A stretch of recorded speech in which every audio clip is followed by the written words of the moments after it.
Once upon a time, two friends joined forces to bring you the best in horror entertainment. Brian from the north, Tim from the south, each bringing their own unique perspective to the horror community. Movie reviews, Blu-ray releases, beer pairings, games, and more. Welcome to your new home for horror. This is Civil Gore.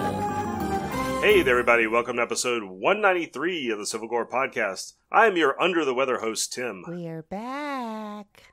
Yes, we are back, and this is Brian. And yeah, Tim's. I have been like a congestion monster, and then Tim has gotten his is even worse for some reason. I don't understand how the podcast gods could seriously give us both congestion on the same way and like take away Tim's dulcet tones. I mean,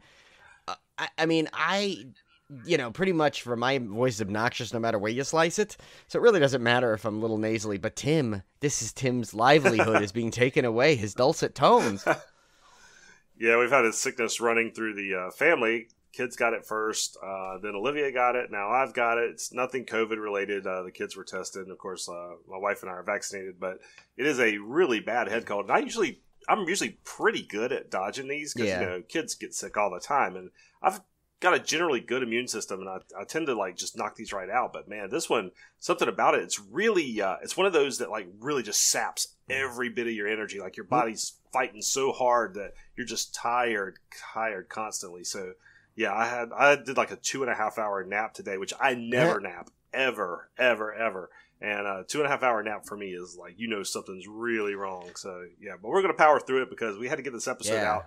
Kind of tried to wait a little bit later, hoping I would feel better, but that wasn't in the cards. So it was either tonight or bust. So we had to get this discussion of these two just phenomenal films. Yeah, they're great. Well, thank God. The good thing is, at least my energy didn't get sapped, so I will try and for once talk more. Right? Ha ha ha. Yeah. No, but yeah, we'll get through this. This will be. This is gonna be kind of a hard one to really talk much about. Both these movies, because they're definitely. It's rarely, I think, do we have a summer SLAYCATION where I think literally when it's just split into two like this, and it's like the first half is one level, and both of the movies in the second half are down. I mean, I think usually also because we do a lot bigger franchises, more so. Like 4 is a small number for the franchises we've been doing, so I guess it makes sense to kind of flip flop. I mean, well, I guess no. You know what? I guess The Omen was kind of like that. Although the remake of The Omen kind of made up for it a little bit, kind of anchored the back end. Yeah, the remake wasn't as bad. Yeah. Now, Hellraiser, a lot of those were bad, but at least it was a lot of them that were bad. You could just talk about the badness in one entirety. It's really just a kind of a night and day difference with the Poltergeist series. Yeah, I think so too. Between the first two and the last. Yeah, two. I mean, people may be surprised to hear what I thought of the remake. But just in comparison, it's just not up to par. But I guess since we're not doing really first chops or anything like that, we'll just get right into it here with Poltergeist 3.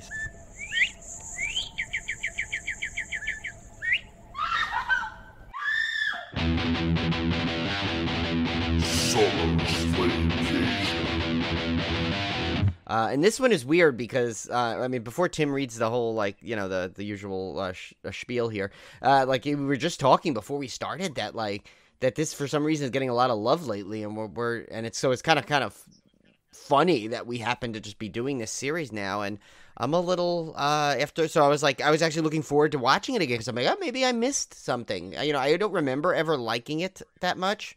We'll get into it a little later, but I don't think my opinion has changed much.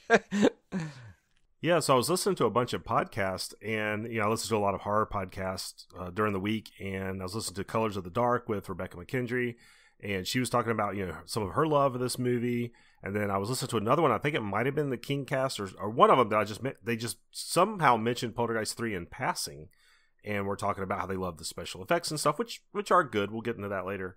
But I was like, man, I'm looking forward to watching this again because I'd only seen the movie once, believe it or not.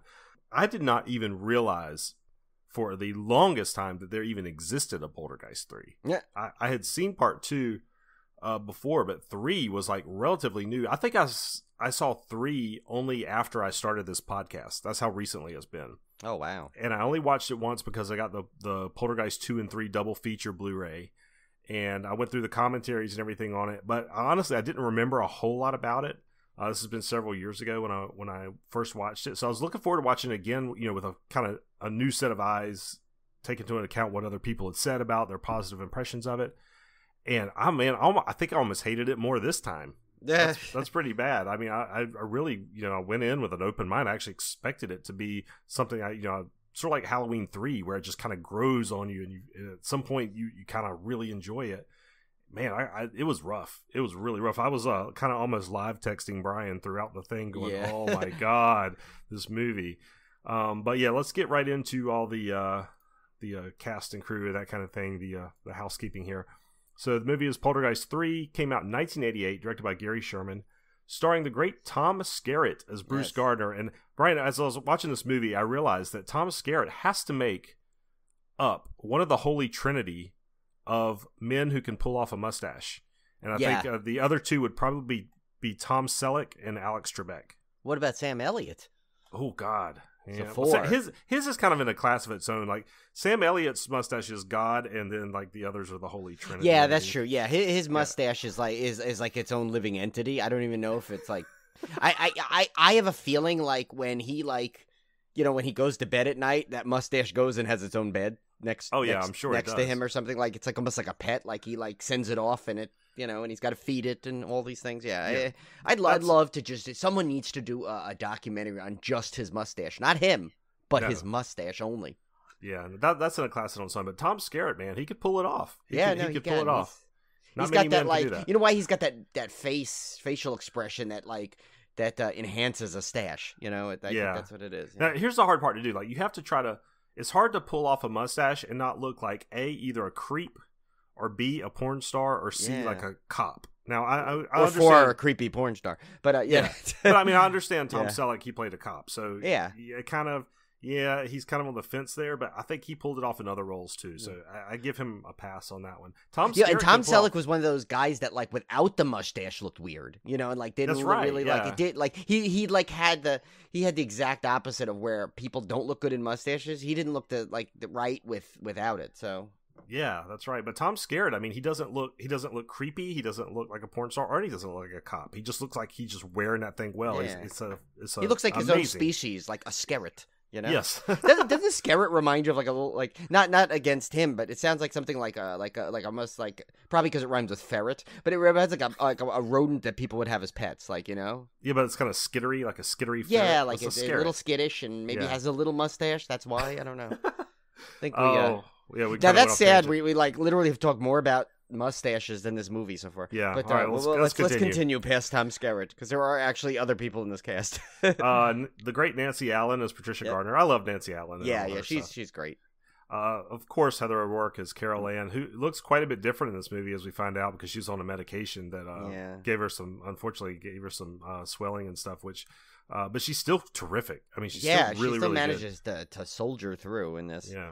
Of course, Zelda Rubinstein as Tangina, Lara Flynn Boyle as Donna Gardner, Kipley Wentz as Scott. Kipley Wentz, that's a great name. I know, right? That's Richard Fire as Dr. Seaton and Nathan Davis as Kane. Carol Ann is staying with her aunt in a high-rise building where the supernatural forces haunting her make their return. And Brian, I was trying to catch this, and I didn't quite catch why she was staying with her aunt. Did you catch why she was there? Well, yeah, they said there was it was funny. The reason why it probably was confusing and why you didn't catch it is because they actually said it a couple of times. Like, they basically said they thought, I think it's there was one piece of trivia where it kind of explained it a little bit too. It's basically that the Freeling sent her there to kind of, just in case, like, they were worried that, like, because she still could be in danger. And so they sent her off there because she was supposedly going to that gifted school that happened to be in there. But Nancy Allen, I think, she has the animosity towards her. At one point, says, no, they just didn't want her there. She probably freaked them out, which we know based off the Freelings, that's not what happened. That never was the case. So it's probably, I mean, if I had to guess it was probably a little bit of they were a little scaredish about the about her possibly being attacked again, and also I think they wanted her to go to that the gifted school. Okay, So. yeah, and this is the world's ugliest high rise. I'm convinced. It's a real one though, except that the mall, the stores that are supposedly at the bottom of it are like in the mall across the street. They combine the two, and it's funny. So I'm glad you mentioned the building because obviously it's funny. So we have always said where, sometimes a set piece can be a character of its own and really enhance the movie. This is one where the building was indeed a character, but yet it was more distracting because I started to look at this more as like a Towering Inferno movie, more so, where I was just fascinated with all the building things and I really lost interest in the actual plot of the movie. So I was more fascinated in the way I love big high-rise all-in-one buildings. Now, I would not want to live in one, especially not at the top floors, but I kind of always are fascinated by them. That's why when I go to, I used to, obviously, before, but, we visit the new, the Freedom Tower and stuff. I used to go to the World Trade Center to go up to the top, Empire State Building, Sears Tower, been to all these, these tower things. I love just the whole all-in-one kind of aspect to it when they have a lot of those things. But to me, it was it was almost kind of distracting. And especially, and Tim and I were joking about this in the building. I texted him when I was watching it. I said, this first 20 minutes is literally like Carpool 101. Oh, it was my gosh. literally Carol Ann, her, I guess cousin in this, and Nancy Allen trying just to get downstairs from their floor to get into the carpool. And then you had 8 minutes of carpool shenanigans. Oh my gosh! So it's in a movie that apparently cut 20 scenes out of it or something because of budget concerns. That's really what you kept, or why? I mean, it was just bizarro. I mean, I'm sitting there. It's wait, I was like, this is I didn't remember how long it took to finally get to anything that was reminiscent of Poltergeist. If you didn't know who Heather O'Rourke was and you started watching that movie without knowing the title, you would never suspect it has anything to do with the Poltergeist series. It's not even like they're giving really important information. I mean, there is some exposition there to make you explain, the buildings under construction and this and that. And how Scarrett is the manager of it. Yeah, you get all that, but there's so many just chit chat, small talk moments that are just not necessary, and you see this a lot. I see this a lot in low budget movies or movies that are poorly directed. I'm not equating the two. There's plenty of really great directed low budget movies. I'm talking them as two separate things, but you see where they show things that don't need to be on the screen, and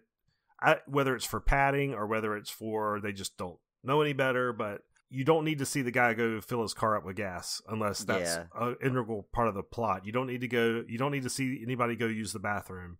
You don't need to see any of the stuff that's not driving the plot forward. And I just felt like the first 20 minutes of this movie were just painfully slow. I mean, I know it sets up some character development because you kind of get the animosity between Nancy Allen's character and Carol Ann. It's not that there's not important information being conveyed in the first 20 minutes. It's just painful to watch. It could have been done in 5.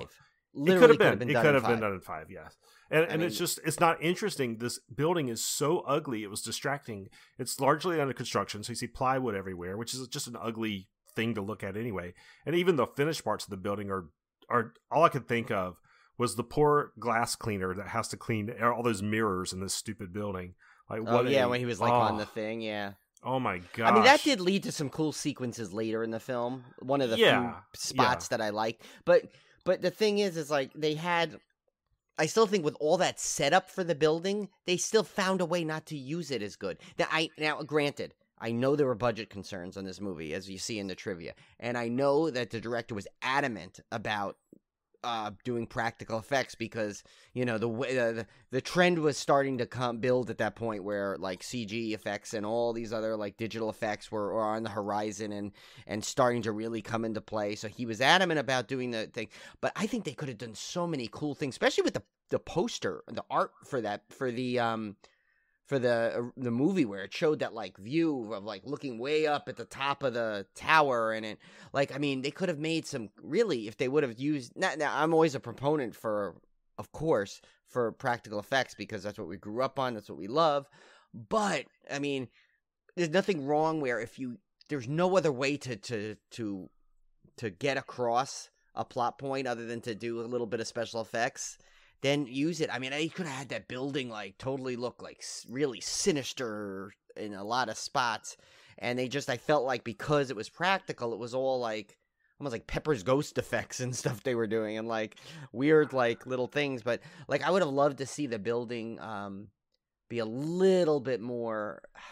I mean, I hate to say it because I'm contradicting my favorite thing is that good practical effects. But maybe the practical effects were good, but like, I don't know. I think maybe because the movie had so many like holes in it that maybe it needed to have some kind of at least couple of wow special effects in there to kind of maybe just have a more of a shocking scene. I don't know. I just don't think the screenplay was very good. It's just not a very compelling screenplay to me. Now, well, it got 17 pages got cut out of it apparently. Yeah, 17 pages. That's in a script, I think they usually a page a minute. So that's 17 minutes of movie. And think about it. Now go back to 17 minutes of the freaking carpool, and you're like, okay, come on, trade that out. Okay, there's got to be 17 better minutes that you could have put in there.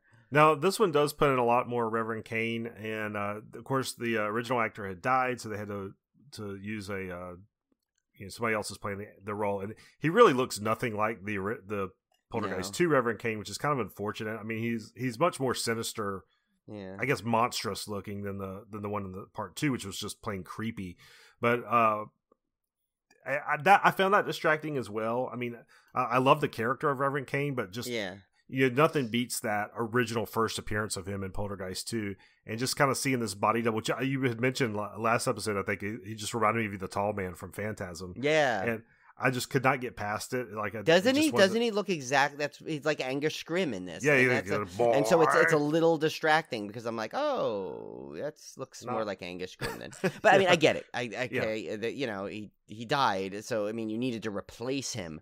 But what I'm saying is, with in a movie that's so practical effects heavy, you couldn't have created a makeup effect to make him look more like the original actor. It was Julian Beck. Did I get it? Yeah, Julian Beck. Yeah. Yeah, I mean, why didn't they just make use some good special effects, makeup effects to make him look a little bit more like it? I mean, I don't know. I just what it is, and the thing is, I know we're knocking this movie a lot, but I think the thing is, I think it had, based off of what we did get to see, it feel like it had some potential, and it just missed in every level for me. That was the thing. Like, there was some potential, like, to explore the whole other side and Kane's, next level, trying to get Carol Ann. But, like, it was, I don't know, I feel like I got distracted too much with that teacher and his, like, insistence that she was causing it all. And, let's talk about that in a minute. Yeah, because as the audience, I don't think you buy that at all. Because Carol Ann. You don't buy that. She has some kind of like sixth sense or whatever. It was established in the second one. But they never, it was more of like a clairvoyance and a connection to the other side, not like manipulating everybody else. That was so frustrating. Like this stupid guy believes that this girl has the power to literally cause mass hallucinations or mass hypnosis, as he calls it, against other people. Yet he can't possibly entertain the idea that there's actual ghosts. I mean, come on. It's like I believe in this supernatural, impossible phenomenon, but I don't believe in this impossible supernatural phenomenon. His character was super annoying. Yeah. I like that. I mean, like you said, I liked a lot of the story elements. I liked Kane coming back. I liked the further exploration of Carol Ann's powers and how those would be reacted to by other people. And I guess in that sense, the teacher or whatever kind of plays a nice straight man role. Yeah, no, he wasn't a useless role. I just think he was insisting too much on it and not enough of the open to the other possibilities. Especially if you're a scientist, you're usually open to some possibilities. Yeah, it was just that was kind of annoying. But I think a lot of people, every person I've heard talk really positively about this movie has been about the special effects, because there are some really good practical effects. I like the one where the doors like bowing out was a really cool effect. Yeah, and that's why I was struggling so hard, because I don't want to knock away from the good special effects that they did do.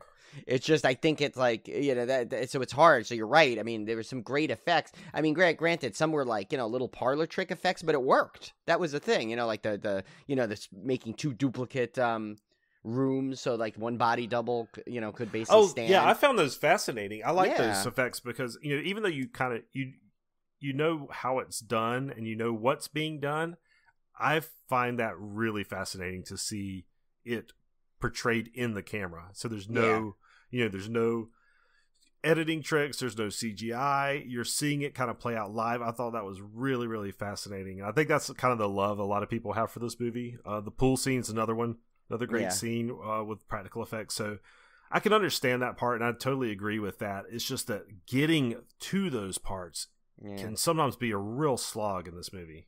Right, and you know what it is too? It's like that, I mean, like always, like just like a whole bevy of digital effects, that should not be the star of the film. Now, if the only thing you're talking about is how great the practical effects were, well, yeah, that's good on that level, but what about the story? Where's the, you need the story. And now, granted, the cast, thank God the cast was relatively strong. I think the cast, you had a cast that was not all in, or wasn't really invested in doing this movie. You could have had a major disaster, I think, because you got Tom Skerritt and Nancy Allen, some big known people there that are really they're popular out there to most fans. Yeah. You got Heather O'Rourke coming back with a lot to do now, and really showing how good she is. Right. Lara Flynn Boyle in her debut, and you got to see that she's, you could almost tell oh wow, she's going to be in a lot of stuff. Yeah, she had that same, when you see a young Johnny Depp or a young Kevin Bacon, or you see and you go, that person's going to be a star. They're not going to be forgotten anytime soon. Yeah. Yeah. So the problems I have with the film are not definitely nothing on the acting in that, or the cast, because the cast I thought was well orchestrated. I mean, just imagine you had a bad cast and then all of this. Oh God, yeah. I mean, it's and I apparently Craig T. Nelson was offered to come back, and he's like, no, I'm two, and I'm done. That's it. I'm done with it. And the Freelings were mentioned in it, so it was they weren't completely forgotten, other than Carol Ann. They were mentioned in a scene, but and it's just, I just think that I don't know, maybe them, even a cameo or something in there, they couldn't have bribed him to come back for a few minutes, just give that good old Craig T. Nelson a shot on film there, but well, I think you really do miss the dynamic that Craig T. Nelson and the other cast too of Poltergeist 2 bring to the movie. You as important as Carol Ann was, the Freelings as a family was really what helped those movies play right, because you had this family you really cared about encountering all these forces, because it doesn't work if you don't care about the family, right? And I think when we get to the remake, that'll get discussed again. I think that the Freelings were a big key. I really felt their departure in this movie. I was keenly aware that Carol Ann's the only one of the Freelings that is back, and that was kind of it just felt like a hole. It felt like there was something missing there from the movie, and I think it kind of carried throughout. I mean, you did get at least the extended family with Tangina, of course, returning. Again, one of the only, her and Heather O'Rourke, the only two people to be in all three. Yeah. So, it was good. Of course, good to see her back. I mean, that kind of comforted a little. That kind of took some of the sting away from not having the entire Freeling family in it. And I think so. At least that was that was a strong point that she came back, and she was a little. I mean, she was and I think she had to leave. I saw somewhere she had to leave mid-production for a little bit. So I don't know. It's I felt like they could have used her even more, but. Well, I think it's another one of those things where I felt where you're talking about the building. The building is such an absolute departure from the first two movies, where they're kind of intimate in this house, and then you got this building. It just seemed out of place. It was it's like when you see your boss at Walmart. It's and he's in a t-shirt or something, and you're going, oh, like you can't, your mind can't reconcile, you know, that you're seeing this person in another place. Yeah, I refer to when you see someone from work, not at work, I say you saw them out of network. Because, you know, it's like, I feel like it's like they're, you know, yes, they're allowed to live their life and be elsewhere, but they don't belong. No, you don't belong. They don't belong at the Walmart with you at this time. No. Your time with these people are at work. You know, but yeah, no, but I'm thinking too, and they had this building, and I feel like they could have used it more. Like it seemed like there was just a couple of set pieces of the building that they seemed to repeat. When I mean, it could have been amazing, like some really cool, like, I don't know, just like other other floor sequences or something. Or, you know, here, not that I want to rewrite this movie in any way, but like another cool. Now that once you know, I'm thinking back on it, what a cool thing could have been. You could have still had the dynamic of maybe like Tangina taking Carol Ann under her wing as like, and them living in that building, and maybe not have to necessarily put that whole family dynamic, you know, the Skerritt dynamic in there, unless, you know, like they just said, oh yeah, this is his uncle, you know, he works at the building. Like they could have kind of combined the two, and maybe like have really like Tangina kind of like you know, kind of what's the word, like mentor Carol Ann. Might have been you know, a little more, and that would have been a cool dynamic if that was a main focus. But you know what? I mean, maybe that was more of that in that we don't know what 17 pages were cut out yet. I mean, at least I don't know. Maybe it's on the Blu-ray. I got to watch the rest of the special features on the Blu-ray. So I want to listen to the commentaries and all that. So it's one of those movies that, you know, we're never going to really know, because it had so many troubles with the production, including the death of Heather O'Rourke. And I mean, there's all kinds of things in here. If you look in the trivia, like they had a major fire in the parking deck. Like Zelda Rubinstein's mom, like I guess had passed away or had surgery, so that's what she had to leave production for. Yeah, it was awful. I mean, and you had the budget problem, so I mean, it's a wonder this movie was ever released anyway. So I guess, you know, in that respect, it's kind of a miracle that we even are here to talk about what we saw. But it could have been definitely a missed opportunity there, and it would have been a neat. You know, the third movies in the franchise are always the one where they have to go a little crazy because you can't do the sequel thing anymore, as we talked about last episode. Right, yeah, because that's why there's no City Slickers 3. That's right. You'd have to go, you know, you'd have to do something like bring the Cowboys to the city or something. You know? Right, yeah. You'd have to do something crazy like that. Yeah, like, and Curly is like, well, no, I guess Duke's still alive, so he could technically still be in it. Yeah. But he didn't die off. Yeah, it would have been neat. I think I don't dislike the departure of the setting as a plot point. I think as a third movie, that was probably a cool direction to go in. You know, take it from, if you got to keep going bigger and bigger, why not go from a house to a high rise? Right. And it's not something you see done a lot, you know, haunted high rises. So that's a cool idea. I just don't think for this movie it ever gelled right. I don't know what it was. I don't know if it was the ugly building. I don't know if it was, you know, I don't know what it was, but the pieces of this movie don't gel. And I found it just kind of flat out boring for much of the movie. Yeah, and now maybe I'm misremembering it, but do you remember, other than the main characters, that when they were going throughout the building, other than the beginning sequences, maybe a little bit with like some workers and stuff, where was the other residents? I think they like appeared once or twice, like throughout the thing. This giant high rise, you'd never see another soul. Yeah, well, I mean, all this craziness going on. I guess it is. I mean, I guess there was so much construction going on. Maybe it's kind of very limited as to who's actually living there at the time. I don't know. Yeah, I mean the mall was open. That's kind of what I took it as. Like, it was like this thing's really unfinished, so they haven't really, you know, sold a lot of units. But yeah, and like I said, we a shout out. We got a really nice message from a really diehard Poltergeist fan that has his own Poltergeist Facebook group and everything, that really liked our episode. And I hope he doesn't hate us now, because because I know he did. I think he did the commentary on this one too, the fan commentary on the third one too. So I mean, that's why once I saw that, I wanted to go back. I just didn't have time yet. But I'm going to probably revisit it after after this episode, and I'll report back once I hear the commentary too. Because maybe he has some good insight on there. You know, because he seems like he knows his stuff. So maybe he knows some of these questions that we have. Maybe he answers them in the commentary a little by giving some facts. Yeah, because what I was going to say is I am not by any means a Poltergeist 3 expert. I've only watched the film twice. I really literally have only watched it twice in my life. So I am completely open to the idea that I'm probably missing something about this movie that other people are really liking, and I would definitely be open to giving it a shot, or learning why some people really like this sequel. I know Halloween 3, how beloved Halloween 3 is now among horror fans. Right. It used to not be. I remember for years, and I had seen the movie several times. I remember for years still hating the movie. Me too. Same here.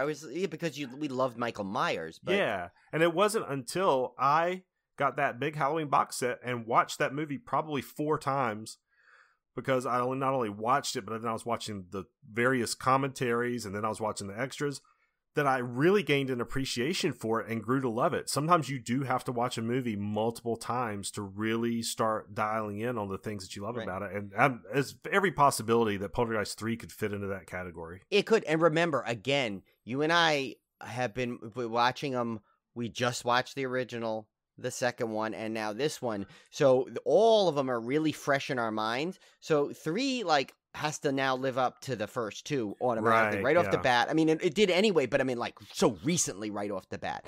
So any kind of, step down from the first 2 are more noticeable, because you're okay, there was no anticipation or build up for it, and how the love we have for the first one was so fresh in our minds, and then we saw the second one, and it was not as good, but it was still had a lot of cool things to it, and and Kane's character was in it, and he was super creepy, and we loved all that about it. And then you get this one, and you lose the actor that played Kane. Obviously, that's no fault of anyone's, other than he just passed away, but. So it's again, it had a little bit of a challenge just on that alone. So, I mean, I would not say I would never watch this again. In fact, I'm going to watch it again because I want to hear the commentary now. So, and I want to explore some more of that disc, that Shout Factory disc. I never got that. I was so mad because the second one was out of print, and it was just sold out before I got the third one too. I bought them both. I was going to buy 2 and 3, and 2 sold out, but I already had a cheaper version of 2. But that may be something I look for, secondhand at some point, just to complete my collection of, to have the good collector's editions. Or they may re-release it again. You never know. They tend to, maybe a little different. I think maybe a full Poltergeist set would be nice down the road.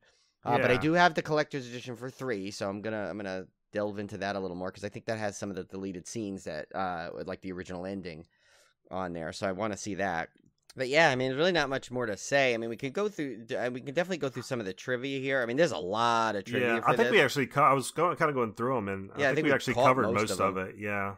Yeah. So, I mean, there was one interesting one. I don't know if we said. I wanted to see if I can find it real quick. Oh, here's the one. It said there was originally plans for Craig T. Nelson to return for a Poltergeist 4, but the death of Heather O'Rourke and the ensuing media scandal about the Poltergeist curse had overshadowed pretty much everything else about the movie. The recurring deaths of actors involved in the film series and the disappointing box office returns from Poltergeist 3 dissuaded the producers from continuing the franchise. Basically, and it ultimately ended, as we know, as 3 films, not counting the reboot. It said the film series was ultimately rebooted with Poltergeist 2015, a remake of the original, but neither Nelson or any of the series' principal cast members made an appearance. So, would have been interesting to see what 4 brought after 3. Yes. There might have been a big final showdown with the Freelings versus Kane. Because, it does the tease at the end, of course, that he's still around. So, yeah. But it said Heather O'Rourke said she agreed, I guess, beforehand to do the 4th one, but that's it. I can't imagine the thing would have got legs after 4. I think 4 would have been its thing. Yeah. But it's kind of a little bit, sad that it ended on such a sour note. But, yeah.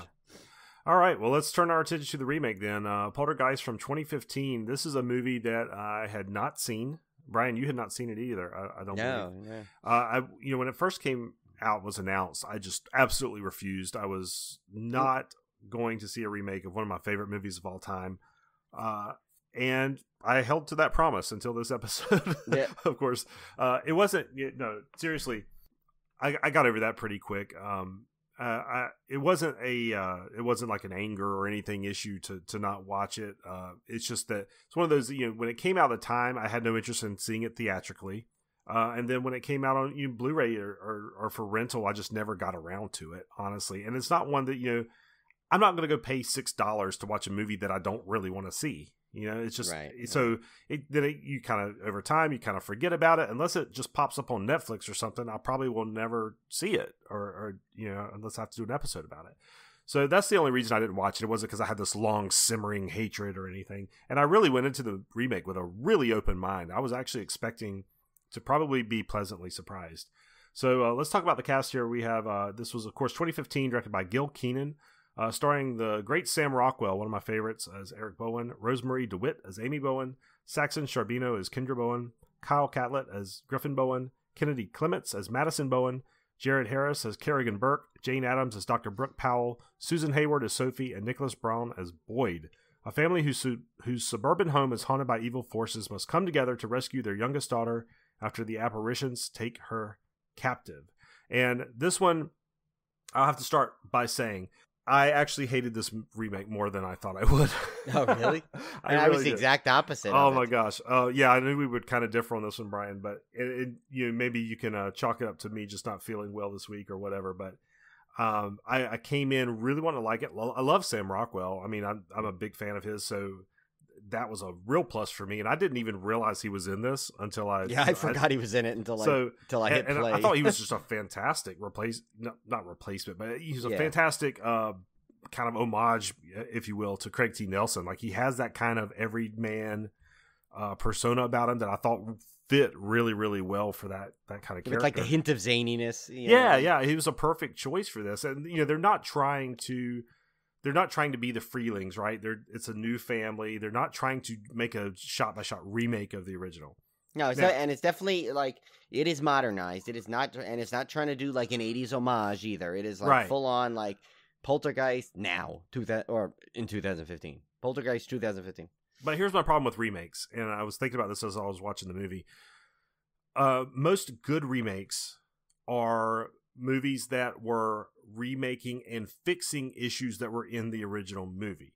So you see a lot of like an old 40s or an old 50s film that's remade to modern times, and most people don't even realize the original movie existed. But you're either fixing something that was really flawed about the original, or you're bringing up to date a story that most people may have never seen. So that'd be the case like in the 50s and 60s movies or whatever that you're remaking. Or a third possibility is maybe you're just doing effects that couldn't be done at the time. So you've got a story that just really would lend itself to really great special effects, but you just didn't have the capability to do it. And Poltergeist just doesn't fit in any of these categories. It's not a flawed movie to begin with. I'm talking about the original Poltergeist. Yeah, right. It's not a flawed movie, so why do you need to remake it? The effects were great for the time. They don't need to be redone with CGI. The movie's not out of the cultural mindset, so you don't need to remind people that there was a Poltergeist movie. It's a beloved movie. Right. So you're starting off already in the hole in terms of why do you make this movie? I know why you make it, because studios want to make money and they know the name recognition is going to bring people to the theaters. I get that. Yeah. But there's no good reason to remake this movie, in my opinion. My kids watched the original and they absolutely loved it. It's not like they said, "Ooh, I'm not watching a movie from 1982." They absolutely loved the original Poltergeist. So you're not remaking this for a new generation. So I went in though with a perfectly open mind, and I will say, let's talk about the things we did like about it first, Brian. I'll let you go first, but let's talk about some of the things we did like. Okay. Yeah. So, and just to preface what I was going to say. So normally I kind of have that thing with the remakes. I'm like, why do you rebooting or remake it and using the title? Just make a movie if you want to base it off of it, or something, like make it similar, but just don't use the title because you're going to automatically then get that comparison. But I get it. You want the name recognition to pull people in. But so this one though, I kind of like went in saying, all right, I know there is no way this is going to be, I'm going to like this more than the original. It's just not going to happen, because the original was at a time period that kind of movie was exactly what I loved around there. It's it's one of my favorites. It's in my thing. So I kind of like somehow, I don't know, you want to call it using the force or something. I was able to separate this and say, okay, this is just another movie that it's called Poltergeist. Now, I know, same plot, everything. But, you know, they did some little tongue-in-cheek and homages into. But what I think I liked is that where they felt, you know, to make it like I think if they wouldn't have modernized certain sequences, it would have, I think it would have been a, like it would have been worse in the fact that like you would have really like pushed against the other one and said, okay, what, but okay, that worked in the 80s. That's not working now in this movie. You can't modernize and reboot something all this later and then not use the current climate for it.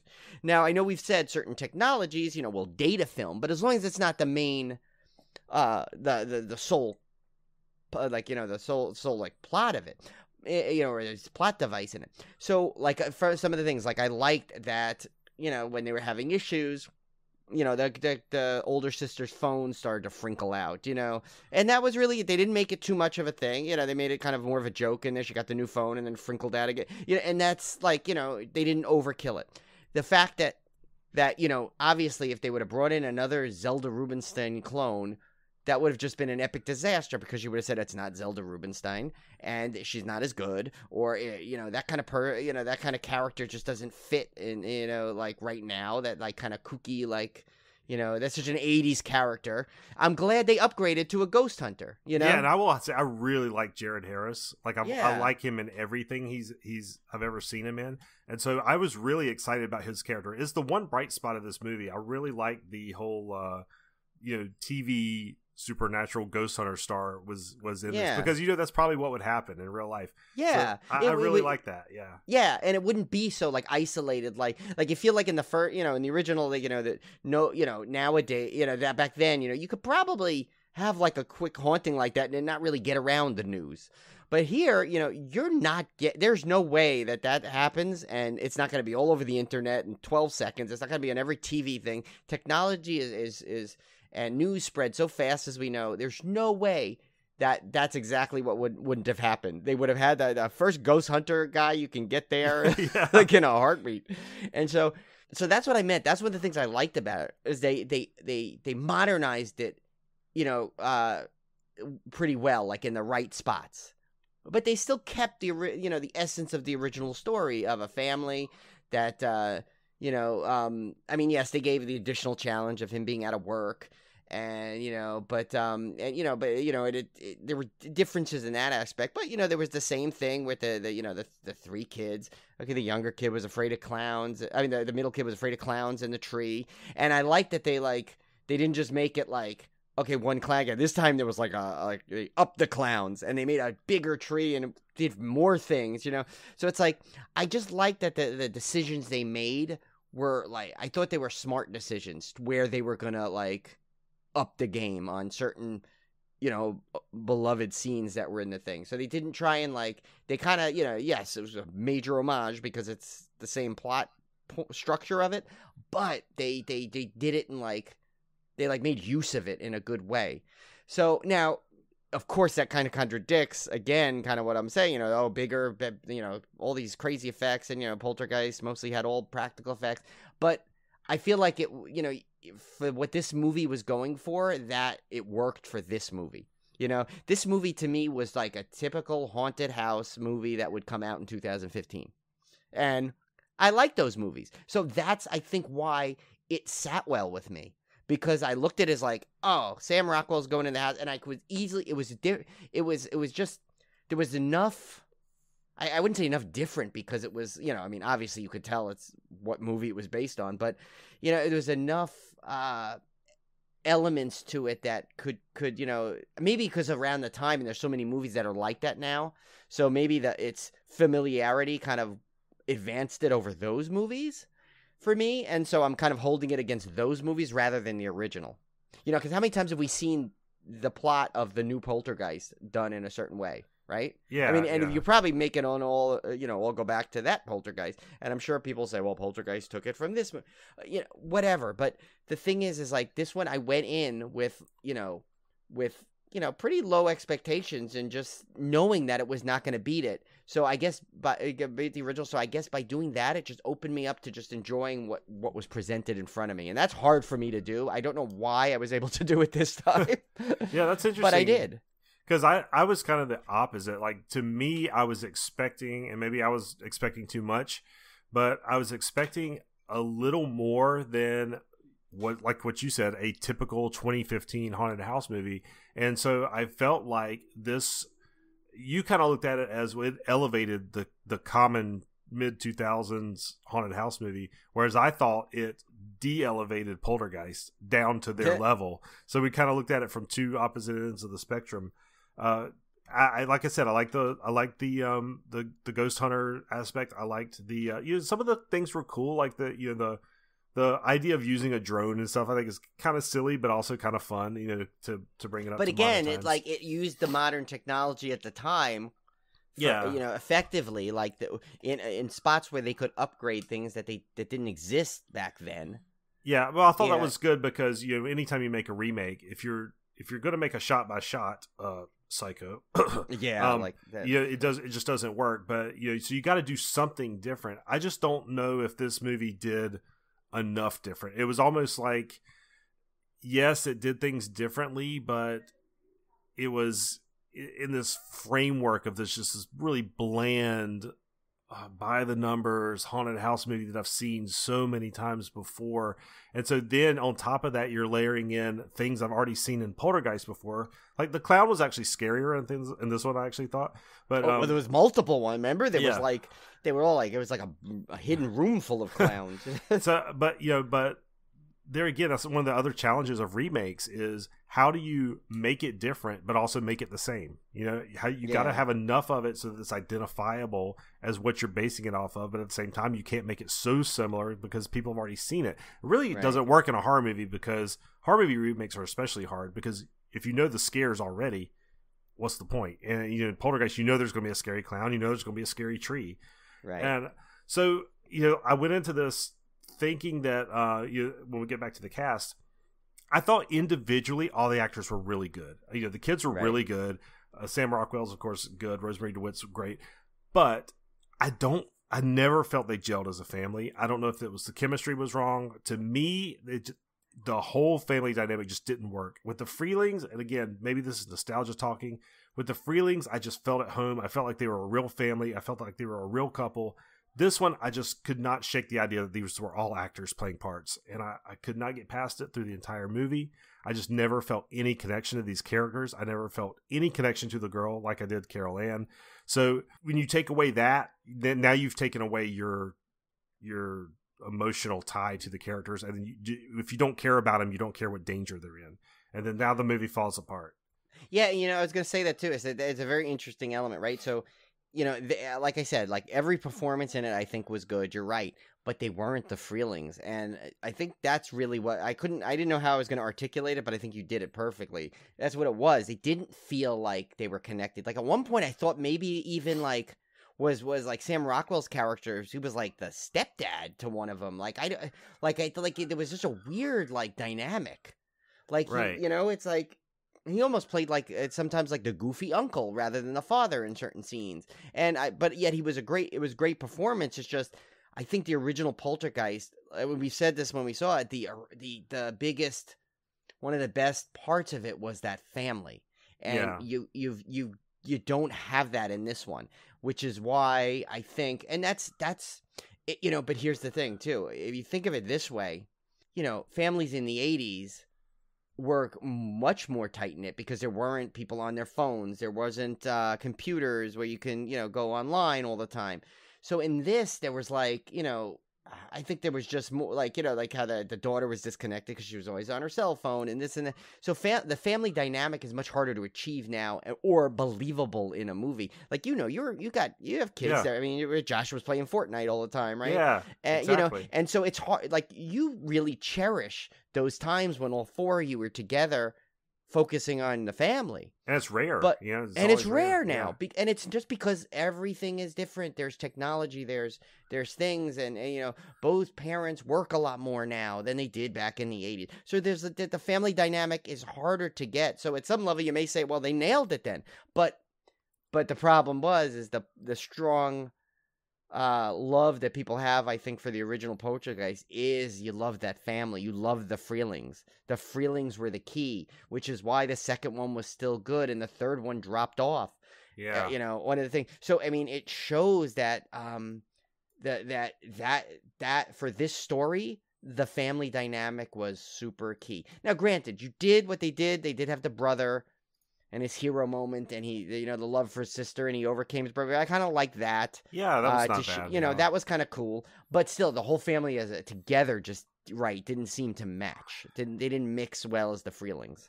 Yeah, I don't know. This one just didn't play well with me. And I watched the entire movie with an open mind, even when I started kind of formulating those negative thoughts and going, "Oh, this is not going to be that good." I kept just powering through it, going, "It's going to get better. It's going to get better," and it just never got there for me. And then the ending kind of almost went to, I don't know, almost like a slapstick cornball. I don't know.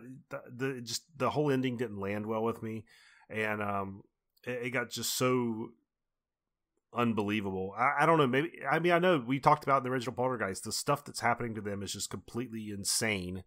It's not believable at all. But for some reason, maybe because it's in modern times, it felt even more unbelievable in this movie. It felt even more just ridiculous. Like, you know, he comes and sees his kid hanging from a tree that's got him grabbed by the ankles, you know, 2 stories up in the air, and it's just like none of his reactions seem to match what would actually be my reaction as a dad. Right. Seeing my kid like being thrashed around by the Whomping Willow from Harry Potter next to my house. Yeah. It just I don't know, he just took it in stride a little bit too much for me. Yeah, like I feel like they went out and left him home alone with the sister that she knows there's that dad, and they know weird stuff is going on. They're in a new neighborhood, a new family. They know they got the younger kid is talking weird, you know, like he's talking to somebody, they don't know what. The brother has gotten like some kind of emotional trauma, but they feel it's okay just to leave for the night after they're already like creeped out in this new house. Well, like things like that are just here's a perfect example. This is a perfect example. I will tell you exactly why how they could have fixed this scene. So there's a scene where the ghost hunters, this is not the TV personality, but these are like the regular ghost hunters. Yeah. Come in early on in the movie. And because weird things are happening, and one of the ghost hunter guys is sitting there talking to him. He's sitting on a little, you know, like tea set chair that the little girl has in her room, and all of a sudden the chair, like he's just talking about something, and all of a sudden the chair flies out from underneath him and just explodes against the wall. Yeah. Right. So he's just suddenly been a direct encounter with this supernatural force that he's there to investigate. Right? Let's not forget that. He's there to investigate ghosts because he believes in this stuff. Then you cut to the next scene, and he's got the kid, the boy, in the hallway. I know exactly. Yeah, this one kind of bothered me. And he's like, yeah, you know, your dad, your dad might be, basically implies that his dad might be making all this stuff up. And I'm like, dude, you just had a chair fly out from underneath you and explode against a wall. And now you're coming and saying to this kid that his dad might be hoaxing all this? Like, how do you explain that chair flying out from underneath you and exploding against the wall? Why didn't they put that scene first? Like, have the ghost hunter come in and they don't see anything. And then he tells the kid, you know, your dad might be making this up. And that would be believable. And then he has the encounter. But to reverse that and have him actually see direct proof of the supernatural and then claim that the dad's hoaxing all this just didn't make any sense. And the whole time I'm sitting there going, this is just badly written. Like, this is not that was right. An odd choice. That was not. I did like the choice when you know with the fact that you know, Jane Addams, like the head, she was actually in a relationship previously with the kind of kooky ghost hunter. I think that's kind of a fun dynamic. That was fun. Was fun. The fact that there was like this, you know, a ghost hunter dude, which, you know, the average person, like, you know, watches those shows because of pure entertainment and, you know, takes with a mound of salt most of the time, like with these reactions, like. And I really like her.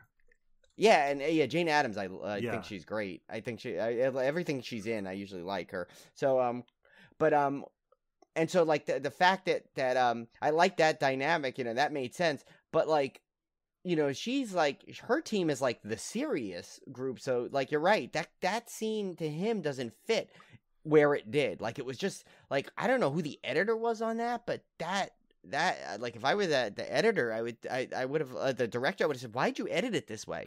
Yeah, Why did you not reverse that? Because thought the same thing. I'm like, wait a minute, he just saw what happened. Why is he like? And it didn't seem like that was a really well like acted scene either, and in some way. And most of the time, that guy was a great actor in it. He was fine. Just that scene seemed like they added it in, like, and they meant to cut it. Yeah, but the whole movie, and that's the problem. That was just an illustration, but the whole movie has weird like things like that where you're kind of scratching your head and going, why did they do that? Why did they write it this way? Why did they perform it this way? Like, it just didn't. I don't know if it was the directing. It's got a strong cast. I'm not saying it's the actor's fault, but there's something about it that just doesn't mesh on the screen, and I felt like it could have been better. Now I'm gonna tell you a thing that like, and you probably know because you just recently bought a house and going to move. And now I've never actually purchased a house. I've only been renting. I've been renting all the time. But I do know, I've been around when people buy houses. This guy has got credit cards to the point of there's only one little credit card. Oh my God. What this killed me. On earth, what bank on this planet would give that guy a mortgage to buy a brand new house? Yes, I know. This bothered me because I'm going through it right now. It really bothered exactly. me. I was like, I got to ask Tim this because the first thing I thought of is like, what the... I know we just saw that in the Wilford Lane movie, but they explained it. We see it, but he never said he was like, he wasn't destitute. He just was a little out of his price range. He was trying to move. Yeah. But this is right in his price range. The guy's got 3 credit cards, right, that are maxed out, and he's got one little credit card, I guess, that has some room on it. Yet they give him a mortgage to buy the house. No, and it's not like he had cash on hand because he would have been using that. No, this one bothered me because let me tell you, even with really good credit, you will get scrutinized to the point that we literally can't go buy big ticket items and put them on a card before we close on this house. You can't do it because the bank is eyeballing every single thing you do, and that's if you have good credit. And I can't remember 2015, was that before that big crash, that big that loan crash, or was that after it? Because remember there was one time where they were giving out loans for houses like that was after, because that was after, right? Because the recession was like 2009. That scene should have been that should have never took place. He should not have been able to purchase a house with But I'm just saying. And at first, I thought they could have easily wrote them. Well, I mean, I guess they used that plot point, but they easily could have got it out by saying like that. The mother who's a writer, because he could have just dropped a line. Well, thank God you sold that book. We have some money to buy. There you go. Something, because that was so unrealistic. Like, I know this is dumb. We're arguing about whether the guy could get a mortgage in a house about Ghost, but But it was a plot point of how broke he was, so you have to ask that question. Exactly. Yeah, that's what I'm saying. You have to follow the rules of your own movie. Like, I mean, yes, I know it's silly to be arguing over mortgages in a movie about Poltergeist, but if I can't buy even the most common mundane, you're trying to buy like a rat premise, trap or something, right? Or squirrel trap. Like if I can't buy into some of the most simple everyday things, how are you expecting me to buy into the ghost aspect of it? Like you gotta, I gotta believe every piece of it. So I thought that was dumb. And then I know that it is silly, but I'm like, I gotta ask Tim. Oh my God, I gotta what did they do with the old house? Like,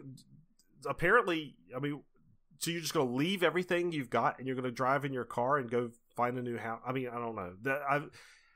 This house has been an absolute nightmare, and everything's gone super good for us. Like this whole move has been an absolute stress to the max, and that's with everything going right. I can't imagine if your house just got eaten by Ghost and you're still you're having to go find another place. I mean, I would assume insurance, but there's no way he paid off that house so he'd get. What would he get back out of it? Oh my God! The only thing I can think of is maybe the Ghost Show paid him. I don't know. Maybe they paid him for the rights to it. Maybe they got some like scientific footage of the afterlife, and that's what, I don't know. Who knows?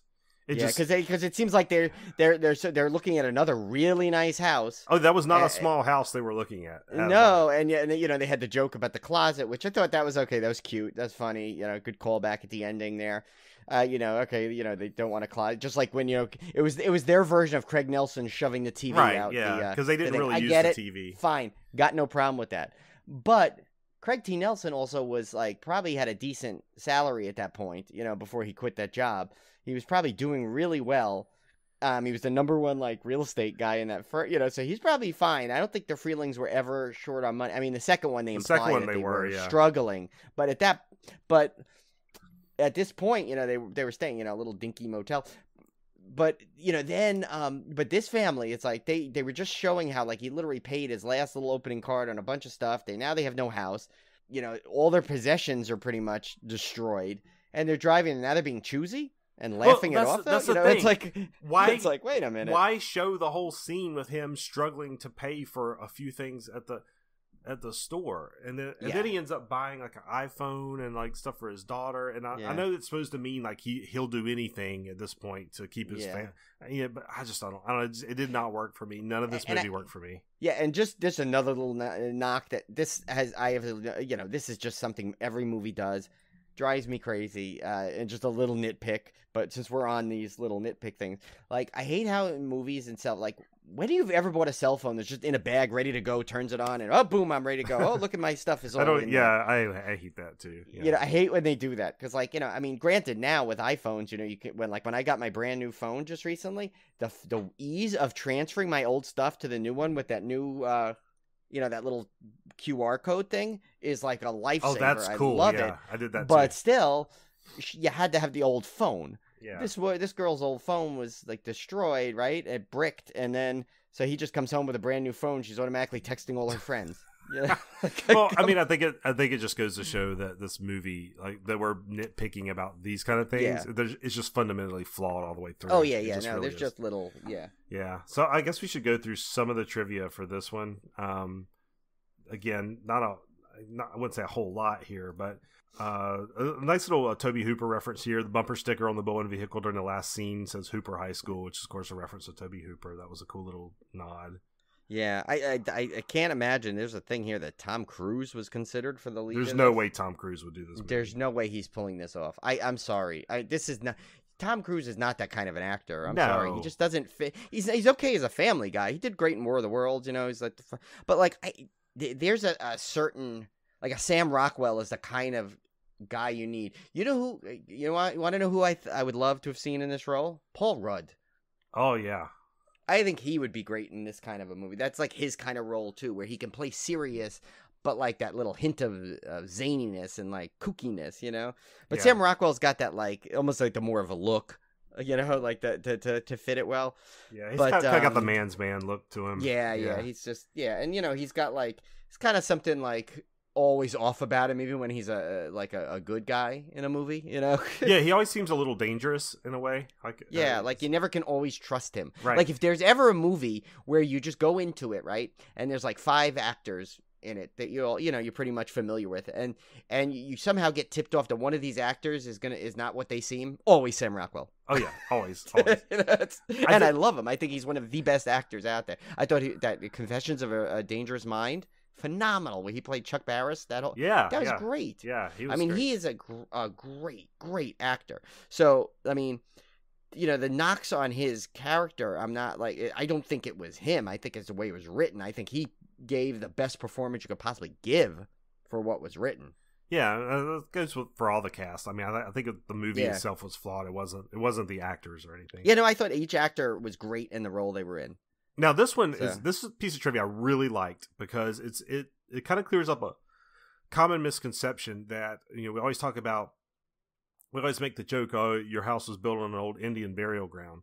They kind of clarify it in this one because the host of the party, there's a joke in there where he says, oh, at least this wasn't built on an Indian burial ground, but it was built on a cemetery. That. But a lot of people think the original Poltergeist, it was built on an old burial ground, but I think in that one too, they also say it was just an old cemetery. Yes, it was just a cemetery, and they moved it, but I think they probably mix it up because of the Taylor's character in Poltergeist Part 2. Yeah.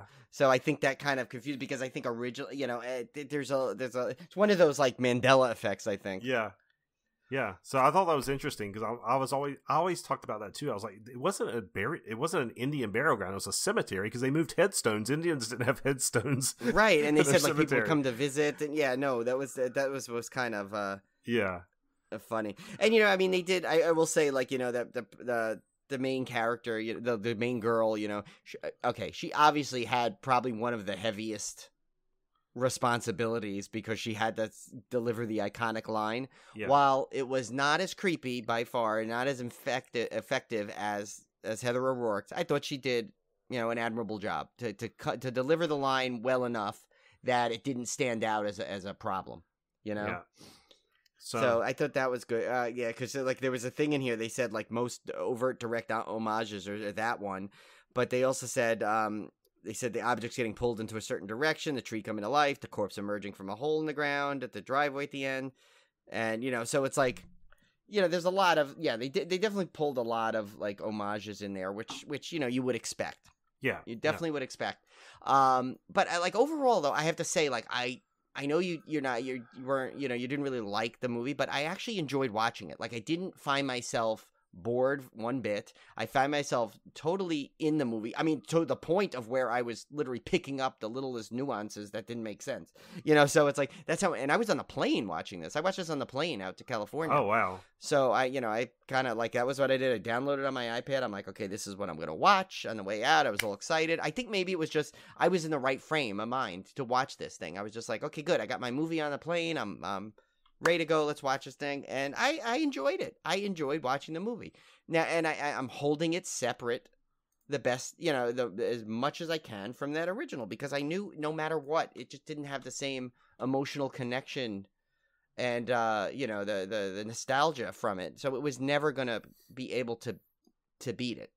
Never. Yeah. It just wouldn't ever beat it. So I think it was just such a drastic, comparison because the original is such a beloved film for me that it's just there's certain films that cannot be remade for me that it's ever going to have the same impact. It's just not going to. I mean, like Wrong Turn, we had to criticize, but the Wrong Turn, I love the first Wrong Turn, but it's not going to it's not the same as I love Poltergeist. So yeah, so it's like something like that. It was easy, I think, to just kind of separate them. So and I was able to do it, and able to enjoy the film. Yeah. I wish you would have enjoyed it more, though. I don't know. I'll talk about it more when we get to our rankings, but yeah. Yeah. Okay, so what did we do for our beer pairing for the second half of the Poltergeist series? So this one actually was struggling because, you believe it or not, like every thing I saw, like all my buzzwords I was trying to use, we've either, I think we used it, or it was like some weird micro one-time beer that doesn't even release ever again. But I found one that is released all the time, and it's one of their standard beers. It's from Rough Tail Brewing Company in Oklahoma City, Oklahoma, and it's Poltergeist. I like that. Yeah, that's a good pun. We love our puns, and I love the description. So it's 5.10%. So it's actually for this type of beer, that's kind of high. But here's the great thing. So it says it starts with a supernatural showcase of flavor. So they were right in the description. They're already in the theme here. So it says, initially friendly and playful, the beer spirits turn this traditional Hefeweizen into an unexpectedly refreshing classic. Utilizing Hallertau hops and a traditional Hefeweizen yeast strain, Poltergeist showcases a delicate amount of banana and clove balanced with a bready malt character. It's almost a sure bet that this spirited brew will have you trapped and coming back for more. So grab your best friends and possibly a parapsychologist. It's time to step into the light. Oh, nice. That would be one of my favorite beer descriptions we've read in the history of Civil Gore because it captured everything perfectly. Yeah, that was a great one. We have this Rough Tail Brewing Company. We have a local brewing company called Broomtail. So, yeah. Cool. So that was that's when I first saw it. I was like, oh, that's Rough Tail, different tail. But yeah, that's a great one. Now we did say we will return to our triple threat and our fan topic food after the summer Slaycation. Yes. But we did want to take, before we sign off, I did want to go through our rankings. And Brian, I called an audible right at the end, and I switched my last two around. Wow, you did? Yeah. Look at you. Wow, but, I didn't think you were going to do that. But yeah, I just just to shake things up a little bit, but let's talk about our rankings of the entire Poltergeist series. This is one of my favorite parts about Summer Slaycations, when we get to rank the movies. And my God, wait till we get to Puppet Master. We have to rank 14 movies. God, I don't even know how I'm going to do that. Oh, I think I'm just going to bring like a full notebook next to me and write every note I could think of. So, because it's going to be hard to remember every little aspect about it. That's going to be tough. But anyway. I think I may do like a live ranking. Like just put it there and give it a ranking, like a 1 to 10 ranking. Each time I watch the movie, and maybe go back that way. We might have to. I think that, and maybe I'll make even like a special spreadsheet, like likes, dislikes, etc. So we it's all fresh, and I can give it a proper, the proper focus we need. Well, let's talk about. Obviously, I don't think there's any surprise that our number ones are going to be the original Poltergeist. I don't think that's any question about that. And we don't even need to go into why. No, no. We've already gone through. And I don't think it's really any surprise that our number 2 is going to be Poltergeist 2. We both love that movie. We talked about it in the first episode. It's a great. It's not a. I'm not going to say it's a fantastic movie, but it's a decent sequel. As a sequel, it did what it set out to do, the best you can possibly do, and I think that's what was good about it. And it brought back the most important thing that you love from the first one, which is the Freelings. Right. So number 3, this is where it gets tricky, because when I ranked mine originally. So it's really got 4 movies here, Brian. So I don't think it's any secret to just spit them out. Yeah. You ranked the remake over Poltergeist 3. I originally had that order in mind. I'm not gonna lie. I originally had that order only because Poltergeist 3 is, to me, I'm looking at the movie as which was more entertaining to watch. Poltergeist 3 is painful to get through to me in a lot of ways. It's just not a fun story to watch, whereas at least the remake I wasn't bored during it, because I was there's a pretty good pace to it. I'm not bored at all, but ultimately I switched mine around. So Brian ranked the remake over Poltergeist 3. I put Poltergeist 3 above Poltergeist remake, and I'm gonna tell you, man, these last 2 I could almost interchange them. Ask me again tomorrow, I might switch them back around, but the remake to me was just so bland. I just could not get past the family dynamic that just wasn't there. There were a lot of things that just rubbed me the wrong way about it. Whereas Poltergeist 3, at least I can lean on those practical effects. At least I can lean on Heather O'Rourke and Zelda Rubinstein. I can lean on having those characters. I've got Tom Skerritt, who I like. I've got some things there, Nancy Allen. I've got some things there I can cling to in that movie that just kind of puts a slight edge over that remake. Whereas the remake, Poltergeist 3, I could see watching again, because as much as I did not like it, there's a lot of things I did like about it. But when I look at the remake, there's not a whole lot that I really liked about it that I would say, hey, you know what? I want to watch that again. There's no scenes that I want to see again. There's no effects that I want to see again. There's no really characters that I want to see again. So that's why 3 takes a slight edge for me. The number 3. Yeah, I mean, I think that it's a similar reason why I think I gave the other edge, because I think maybe I have a little bit of a weird animosity towards 3 because of the fact that instead of building upon 2, it took a step back. Mm-hmm. And I wasn't prepared for that per se. Now I know, it's a lot of times sequels get, the more the sequels you are, the weaker they say the weaker the film series get. But in terms of Poltergeist, it's like 3, I think, had a lot of potential that it didn't live up to, whereas the remake for me delivered exactly what I kind of expected. I kind of expected to be going to have a lot of, it's going to have some upgrades in spots in terms of not upgrades, so much as more like, modernization of things. Right. But it was going to be, it was going to not have the nostalgia. So I was prepared to not have that. And I guess so maybe that's why 3 is, kind of like almost like, I don't know, it kind of just rubbed me the wrong way, is where this one kind of like slightly over delivered for me. I didn't expect to enjoy it as much as I did. So it, and it kind of gave me what I expected. So I think that's the only reason. But you know what? I could see maybe down the road, if like 3 starts to grow on me, that this may flop. Yeah.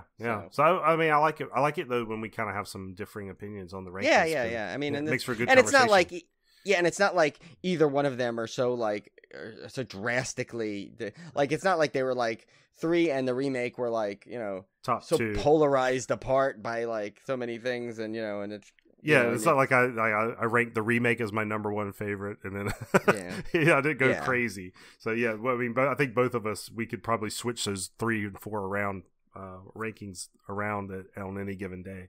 So that was fun. That was Poltergeist series, and we will be back here next week with a look at Evil Dead 1 and 2, which I'm really excited about. Now that's a series. I think there's going to be no question how we're going to rank those. Pretty much. I mean, I have it basically. I mean, I already know how it ranks right now for me, so it's probably going to be the probably not going to change unless you never know. I could be surprised. You know, sometimes you revisit these things, you know, something sparks that wasn't there or something, or you see something that you now appreciate more because your mindset's changed a little bit.